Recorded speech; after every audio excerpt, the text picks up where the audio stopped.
Good Friday evening and welcome to the NCWLIFE Evening News. I'm Grant Olson. Before we get to today's top news stories, let's take a quick look outside that weather window. And after, once again, a very cloudy and kind of foggy start to our day, also some light rain showers around, things did clear out. This beautiful shot right here in the Manson area from our Sky-Fi Tower camera, a shot from this afternoon. You can see some sun peeking through that low cloud deck. And we did see a fair amount of sun right here in the Wenatchee area. A few more clouds up around Chelan and Manson.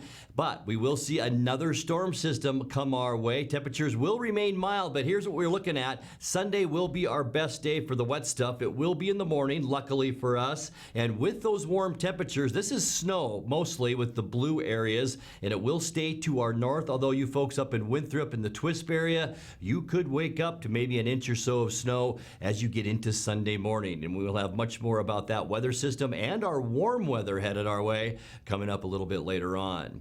And now a few of the stories we're following for you tonight. A class action lawsuit that was close to settlement between migrant farm workers and Stemilt Ag Services is now being reconsidered.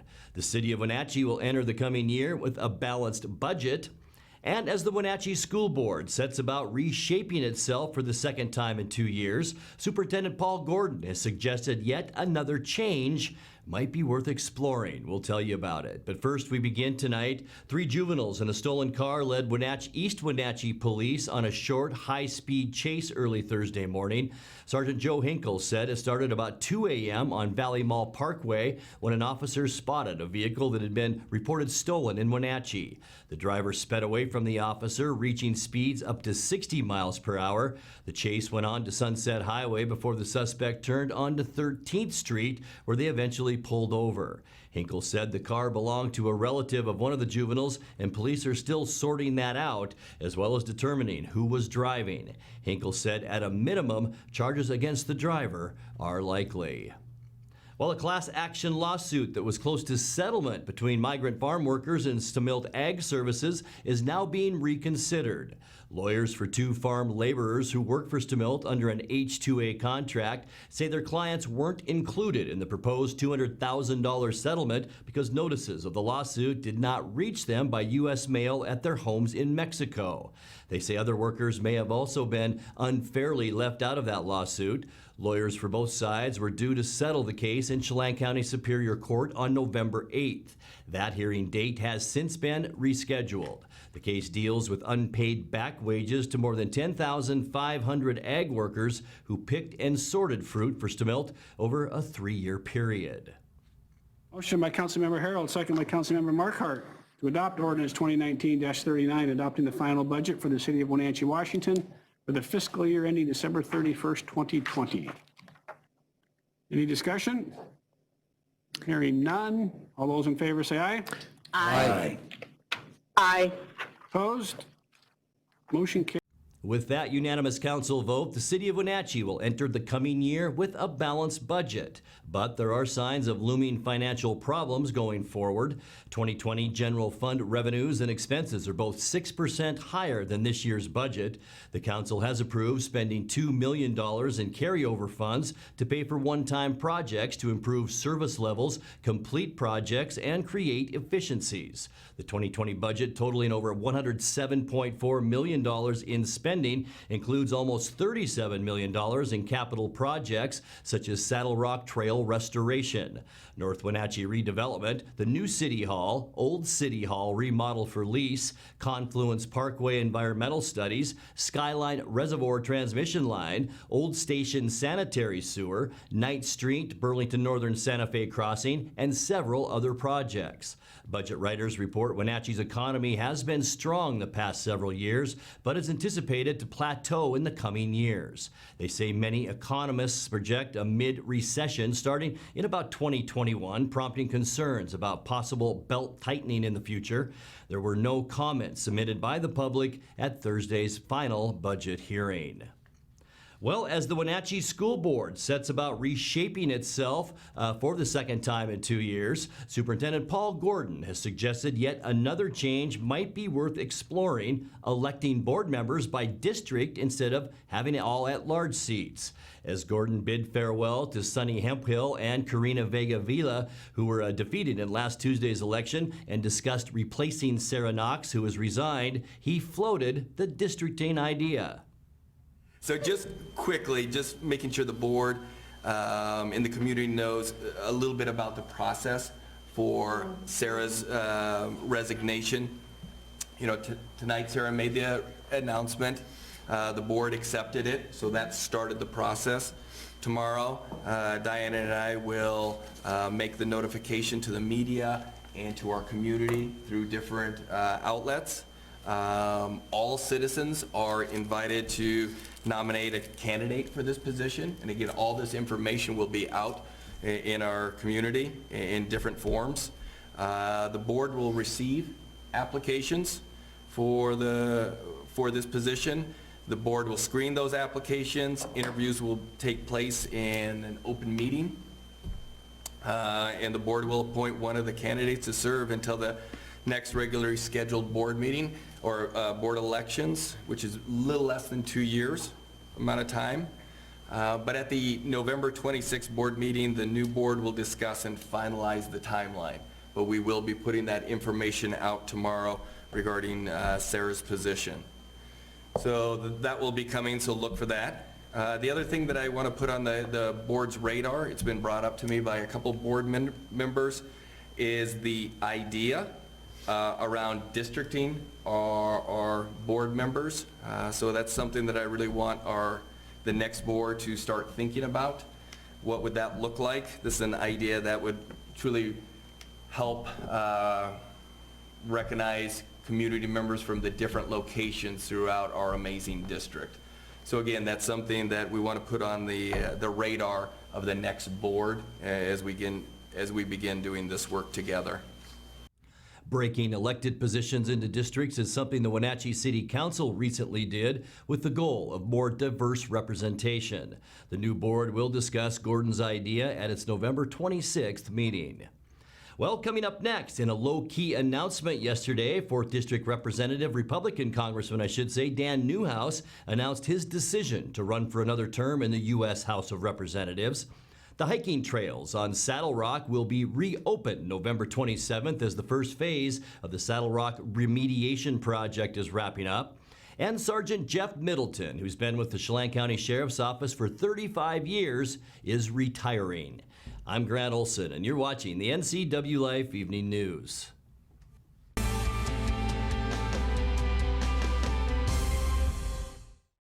It's estimated that 1/3 of Americans do not have a financial plan. At D.A. Davidson, their advisors are working to change that because they understand the importance of planning for the future. At D.A. Davidson, they believe in partnering together to build a strategy tailored to your needs. They spend the time and have the knowledge to help keep your financial future on track. Let D.A. Davidson Financial Advisors of Wenatchee put the strength of advice to work for you. I'm Tom from Alpine Air Heating and Cooling. At Alpine Air, we think of ourselves as customer service-oriented retailers. When you make an appointment, please visit our store, meet our people, see our shop. We are serious about heating and air conditioning. Carrier and Alpine Air are offering huge factory rebates and financing options for all your needs. Turn to the experts at Carrier and Alpine Air. Call for your free replacement estimate. Heat and air, call Alpine Air, 662-6846. Hi, I'm Ricardo, and this is Amanda, and we are from Impact Auto Sales, where you can expect a hassle-free car buying experience. With our wide selection of used cars, trucks, and SUVs, let one of our friendly sales staff help you find the vehicle that fits your lifestyle. We have financing available for all credit types and great low rates for first-time buyers. Call us today at 888-8000 or stop by 3522 State Highway 97A in Wenatchee. Impact Auto Sales, where we strive to make an impact on your life and not your wallet.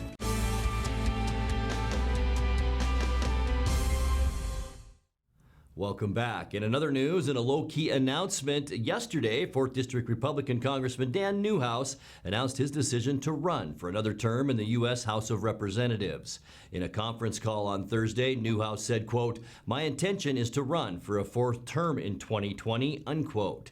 Newhouse handily won his last race in 2018, defeating Democrat Christine Brown with 63% of that vote.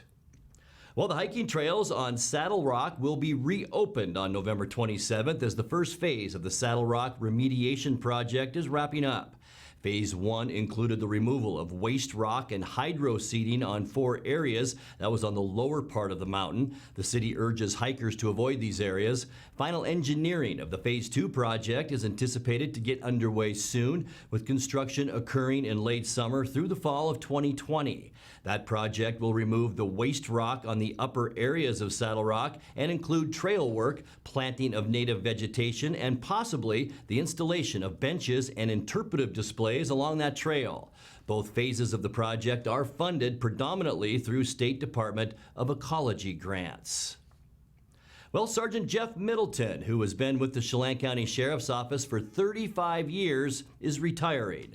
Middleton's long career includes a 1986 incident in which he was shot while in the line of duty. Just 2 years on the job, he was assisting the Federal Drug Enforcement Agency in serving a warrant near Blewett Pass when he suffered that injury. He served many roles during his 3.5-decade career with the Sheriff's Office, including Chief of Operation and Chief Criminal Deputy, as well as serving as a member of the Drug Task Force and SWAT team. Congratulations.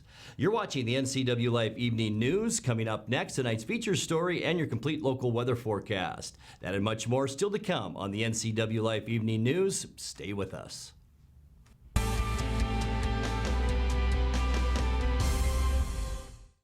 Being able to support yourself and your family is an important part of who we are. We all need to know we're able to provide ourselves with a secure future. Some job seekers have a harder time finding work. That's why Goodwill's Employment Connection Center is here, a free walk-in job search assistance program designed to help people find work. When you shop at or donate to Goodwill, you're really being a job creator, and that's a good thing for everyone's future. Goodwill. There's more behind the store. If you want to work in IT, here's a tip. Employers value IT certifications. 91% say they play a key role in hiring. 72% require them for certain job openings. Improve your odds of getting the job. Enroll in the Computer Networking Systems program at Charter College. In 14 months, you could earn an associate degree and 6 IT certifications. Get started at chartercollege.edu/IT, where we work to get you to work. Some jobs are a calling. They require something deeper, an innate devotion to the communities in which we live. At Gisa Credit Union, we help you support local firefighters. With every purchase you make with the Gisa Local Heroes Affinity debit card, we make a donation to select firefighter organizations. After all, we can never repay them, but we can do our best to help a little with the Gisa Firefighters Affinity debit card.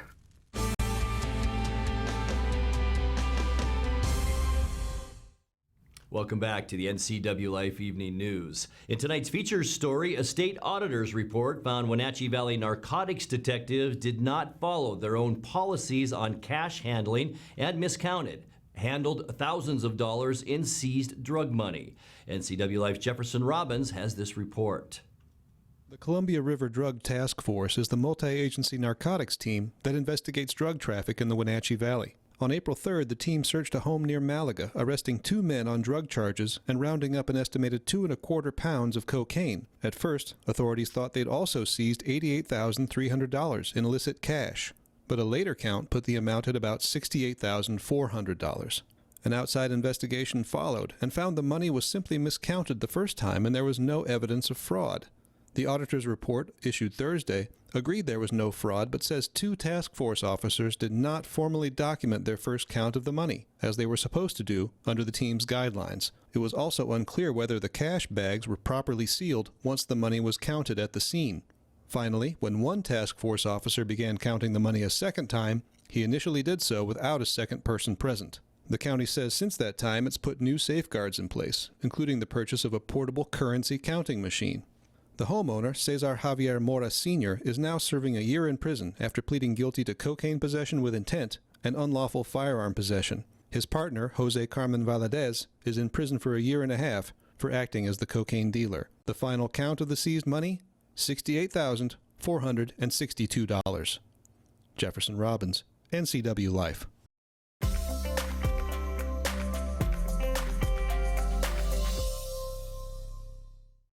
Time now for a check of your North Central Washington weather forecast. And before we get into the all-important weekend weather details, let's take a look outside our weather window, this time the Chelan area. Look at the low cloud deck still over the Lake Chelan area, although you can see some sun peeking out as well. That was pretty much our scenario throughout the day today. And thank you again to our Sky-Fi Tower camera for bringing us just these unbelievable shots from today and always, really. But we did see a lot of clouds in some areas and blue sky in others, and that allowed our temperatures to climb today unofficially in Wenatchee 50 degrees. That's well above where we should be for this time of year, and get used to that. 44 is our normal high temperature. 37 our low this morning. Our normal low right at the freezing mark now at 32 degrees. Record high 63. That was set back in 1998. Record low 15 in 1978. Sunrise 7:05 this morning and the sunset this afternoon at 4:25. Let's get you into your weekend now and take a peek at your Saturday weather forecast.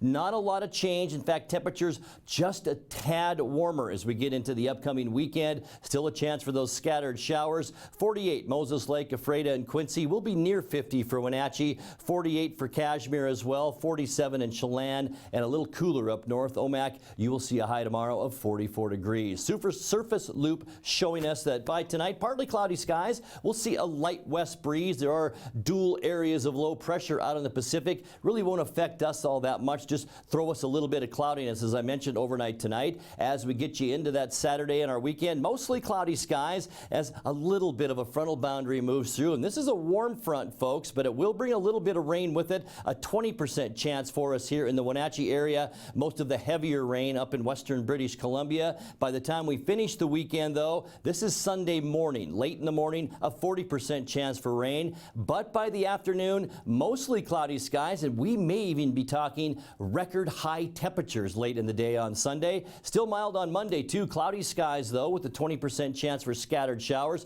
Once again, maybe some heavier showers around Aberdeen and the shoreline over there. Chehalis could see some pretty good downpours by the time we get to Monday. For Tuesday, mostly cloudy. We'll stay with those unseasonably mild temperatures. Scattered showers and even some snow to our east back in Montana. And most of that fetch of moisture will remain to our east. And by Wednesday, sunny skies and dry conditions for the Wenatchee area. Temperatures, that's right, still above normal as we get into Wednesday. So no snow in our forecast. Thursday, sunny, cooler, which means temperatures will just now get back to normal as we get into the middle and end of next week. And we're talking then lower to mid 40s. Let's take a look now at your Patriot Plumbing, Heating and Cooling 7-day forecast. Tonight, 35 degrees, near 50 tomorrow. Look out for that van. 20% chance for showers on Saturday. A little bit of rain Sunday morning, and then nice in the afternoon and 55 degrees. 53 with some showers Monday. Pretty much the same for Tuesday, and then a cool down on Wednesday and Thursday. Lots of sunshine with temperatures then back to normal. And that's a look at your local weather forecast. Coming up next, tonight's sports report with Eric Granstrom and more as the NCWLIFE Evening News continues right after this.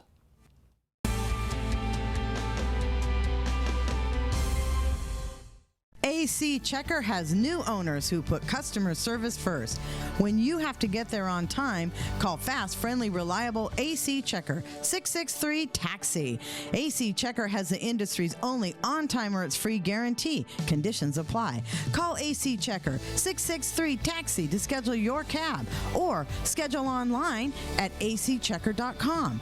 Call American Classic Taxi, 663-TAXI. That's 663-8294. Mary Maids of Wenatchee believes a clean home is a happy home. Mary Maids provides holiday cleaning services to cheer about. Don't let the seasonal cleaning ruin the festive fun. Mary Maids can simplify your life at a great value. It's never too soon to start planning a holiday perfect home. Mary Maids of Wenatchee happily offers a worry-free guarantee. Locally owned and operated, let Mary Maids do the cleaning while you focus on your family and friends. Call Mary Maids today. It's a sports update on the NCWLIFE channel. And a happy Friday to you as Eastmont and Wenatchee prepare for their most important games of the season in the first round of the State 4A playoffs. Both have suffered significant injuries. Unfortunately, we won't have Carson this week, but we got a good young group of running backs. So we got a sophomore, junior, and freshman that are going to play for us, and we got another senior who hasn't got a chance to play much this year, but he's there ready to go, and we're probably going to use Wesley a little bit more than we have all year. It's playoffs, got to pull out all stops and see what we can do. Bad news the day before the game, yeah, we're down 2 starters in the secondary against a team that throws it 50 times a game, and they're very good at it. So Malik, who starts a free safety, popped his hip muscle a little bit yesterday, and so kind of questionable. But today he's pretty sore, pretty limited, couldn't jog, so he's very doubtful to play tomorrow. And Sebastian has had a foot injury for a few weeks. They x-rayed it and said there's a small fracture in there, and he's been cleared to play. And then today his doctor changed his mind and decided that Sebastian couldn't play. The plan was he's going to have some surgery after the season anyway to fix it, but today they decided to shut him down, even though he's running around just fine. So he was very upset, and we rolled him into free safety to cover for Malik, knowing he can play. He's played there before, and he's a starting corner, and now he's out. So that meant moving some guys around a little bit today. Wenatchee will play number 1 Kennedy Catholic tonight at Renton's Memorial Stadium. Coach Scott Devereaux says the best way to attack the Lancers' vaunted offense is to keep the ball out of its hands. The games that were close for them, where teams ran the ball and kept them off the field and executed and were happy with 3-4 yards of run, that's what we're going to try and do. I think they probably know that, and they have a pretty good defense. They have one of the best, supposedly the best defensive end in the nation.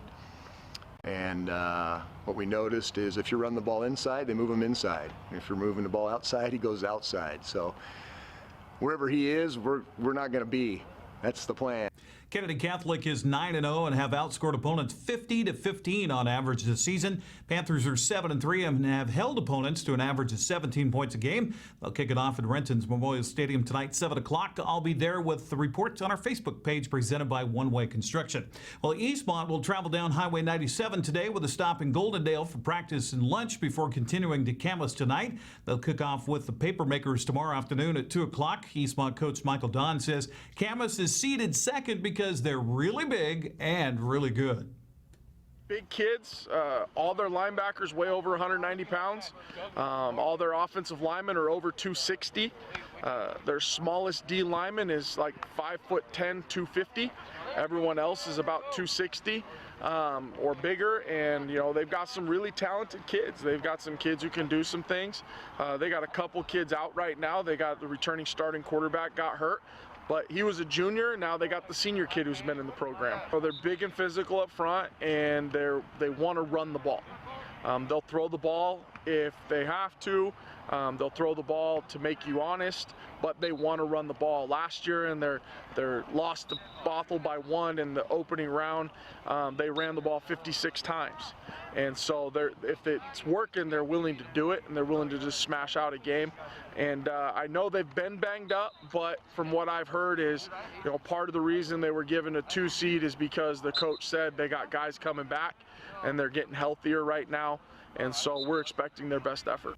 Now, you mentioned the seeding there. Much has been made throughout the Wenatchee Valley by fans upset of Eastmont and Wenatchee's low seeds in the 16-team tournament. Both coaches agreed that until the Big 9 teams start winning at state, statewide expectations of the conference will remain low.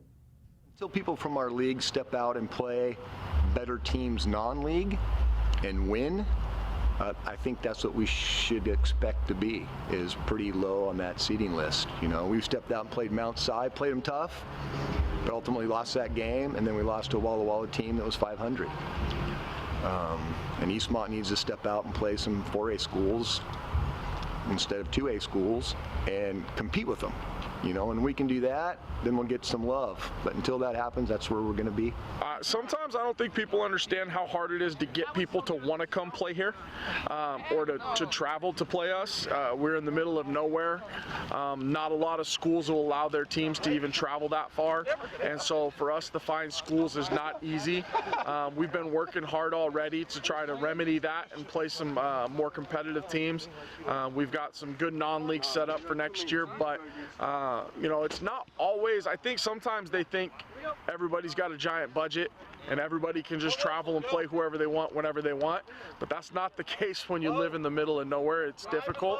And, our league hasn't necessarily advanced past the quarterfinals ever. Nobody in our league's really been known to go past that point, but that's okay. Our goal is to take care of business and do what we can do. Eastmont and Camas play at Doc Harris Stadium in the suburb of Vancouver, Washington tomorrow afternoon at 2 o'clock. I'll be there to give reports on our Facebook page as well. Well, Cashmere will try to reach the quarterfinals of the State 1A tournament with a win tonight over LaSalle at Marquette Stadium. Bulldogs finished the season 6-3, earned the number 15 seed, Lightning 9-0, and the number 2 seed kickoff at 7 o'clock tonight. Number 8 seed Omak Pioneers host number 9 seed Colville tomorrow afternoon at 1 in Omak. Brewster drew the number 1 team in the State 2B tournament. Will be in Onalaska tonight to face off against Loggers at 6. Tournament's first round features Entiat and Cusick tomorrow in the 1B tournament. That's at 3 o'clock in the afternoon. Opening up the Les Schwab scoreboard in the State B volleyball tournament in Yakima Sundome, Elmira Cooley Heartline will play for 3rd or 4th for the State 1B tournament after falling to Pomeroy this morning. 3-2, the Warriors won the first game. Get that. That's not a misprint. 34-32. That must have taken a lot out of their sails as they end up dropping that one 3-2. Pateris dropped out of the tournament with a 3-1 loss this morning in the consolation bracket to Mount Vernon Christian. Brewster also out of the State 2B tournament after falling this morning to Liberty Spangle 3-0. Chelan begins its quest for a state title here this afternoon against Zilla. Okanagan's first round opponent is Kings. Chelan will face either Charles Wright Academy or Linden Christian tonight. Bulldogs will face either Meridian or Castle Rock tonight at 8:15. Girls Big Nine bowling season got underway yesterday. Several matches down in the Yakima Valley. Eastmont fell to Eisenhower 3-1 at Nob Hill Lanes. Meanwhile, at Minda Lanes, Wenatchee bested Davis by a final of 3-1. The 1A State Soccer Tournament continues for Cascade tomorrow in Spokane. Kodiaks will face Freeman in the quarterfinals at 3 o'clock. That's at Gonzaga Prep High School. Scotties were the team that bounced fellow CTL school Cashmere from the tournament last weekend. Father's Day weekend a few hours down the road in Pullman coming up tomorrow. Cougars are hosting Stanford on the Palouse at 1:30. You can watch that game on the Pac-12 Network. Prior to that, Central Washington kicks off in 1 o'clock at Vancouver, BC against Simon Fraser. Eastern Washington plays Cal Poly at 5. Washington has a bye. The Wenatchee Wild on the road north of the border this weekend. Wenatchee plays at Penticton tomorrow, trying to snap a 2-game losing streak against the V's. They'll be at Salmon Arm on Sunday for a 3 o'clock puck drop. That's sports news. I will see you on Facebook, broadcasting from the Renton facility tonight and Camas tomorrow, following Wenatchee and Eastmont in playoff football. Grant, back to you.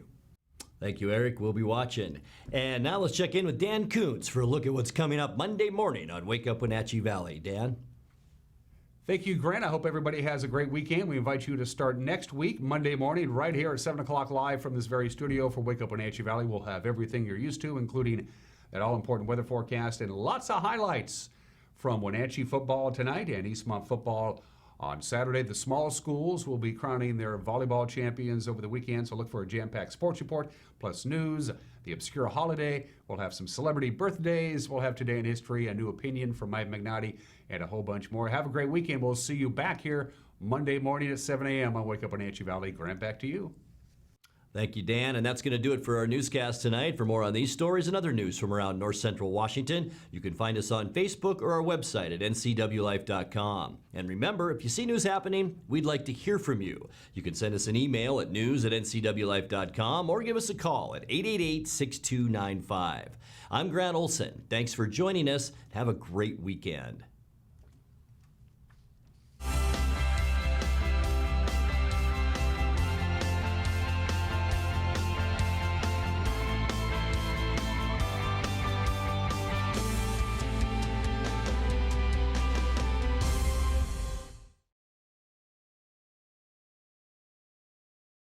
NCW Life Channel is your home for local news, local weather, and events including live local high school sports. Watch inspiring local shows featuring local people. Don't miss Wake Up Wenatchee Valley. Let's learn. Guada TV. Street Talk and Other Stuff. The 12th District. Life with Lisa. And the Arbiter of Stoke. NCW Life Channel is your local TV station.